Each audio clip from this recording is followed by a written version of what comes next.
Ich habe eine Sauklaue. Hast du Tipps für mich? Hallo und herzlich willkommen. Ich bin Dörte Viehweg, Gründerin der Werktischakademie für Schrift, Kunst und Buchbinden.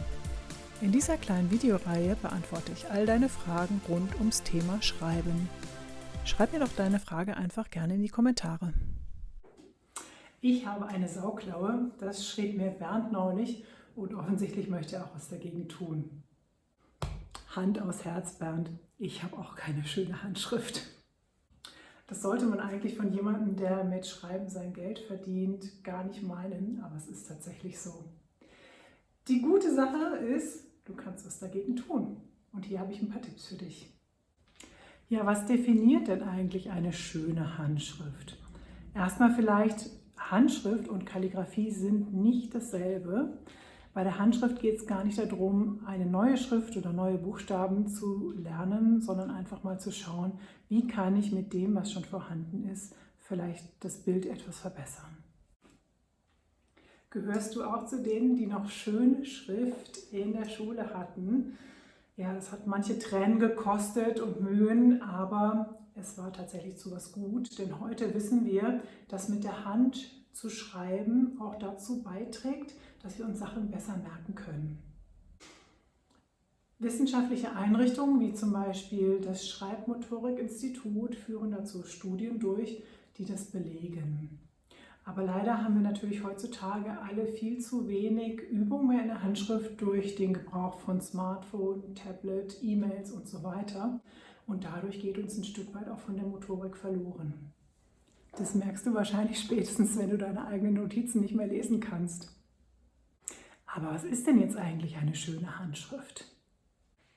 Schönheit ist ja sehr subjektiv und deshalb stellt sich auch die Frage, gibt es denn eigentlich objektive Anhaltspunkte, anhand deren wir sagen können, eine Schrift ist schön oder nicht? Und tatsächlich, ich würde mal sagen, es gibt 3, die ich dir auch gerne hier näher vorstellen möchte. Lesbarkeit. Wichtig ist natürlich, dass deine Schrift für andere gut leicht lesbar ist.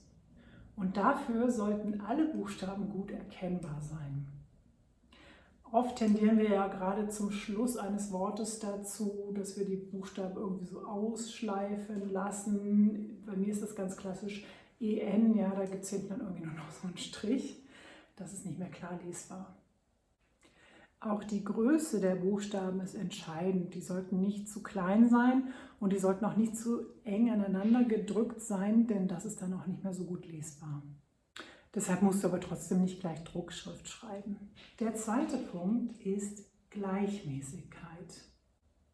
Gleichmäßigkeit bezieht sich nicht nur auf die Form oder das Aussehen der Buchstaben insgesamt, sondern sie sollten auch alle gleich groß sein.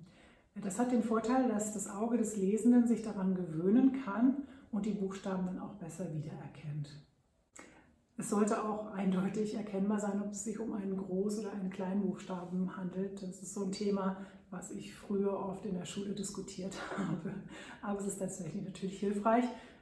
Ich gehe mal davon aus, du bist vielleicht nicht mehr in der Schule, wenn du das liest, aber es hat in Aufsätzen tatsächlich auch schon zu schlechteren Noten geführt.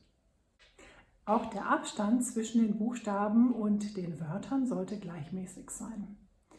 Wenn du damit Schwierigkeiten hast, dann leg dir doch am besten ein Linienblatt unter oder mach dir Linien auf dein Schreibblatt. Es gibt übrigens auch im Internet die Möglichkeit, sich Linienblätter ganz individuell ausdrucken zu lassen, wenn dir die vorgefertigten nicht so zusagen. Der dritte und letzte Punkt, den ich dir heute vorstellen möchte, ist Individualität. Nicht alle Handschriften müssen gleich aussehen. Bring ruhig eine individuelle Note mit rein. Ich habe neulich jemanden gehabt, der mir geschrieben hat, ja, ist ja irgendwie auch blöd, ich bin Mitte 40, ich möchte ja nicht schreiben wie ein Grundschüler. Musst du auch nicht. Also du kannst zum Beispiel Schnörkel in Anfangsbuchstaben bringen oder einen bestimmten Buchstaben immer gleich in einer gewissen ausgeprägten Note schreiben, was dann deiner Handschrift deinen ganz persönlichen Touch gibt. Alles ist möglich, solange der Schreibfluss nicht behindert wird.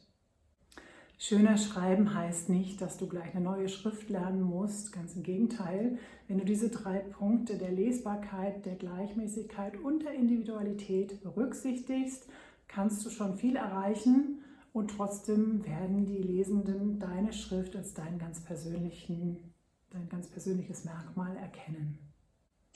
Wenn du noch weitere Tipps dazu haben möchtest, dann lad dir doch gerne mein kostenfreies Freebie herunter. Das verlinke ich dir unter diesem Video. Da gebe ich dir auch noch mal ein paar kleine Tipps, wie du deine Handschrift relativ einfach verbessern kannst. Ja, das war's schon wieder für heute. Wenn dir das Video gefallen hat, dann lass mir doch gerne ein Like da und abonniere vielleicht auch den Kanal, natürlich auch die Glocke nicht vergessen, damit du keine weiteren Videos verpasst.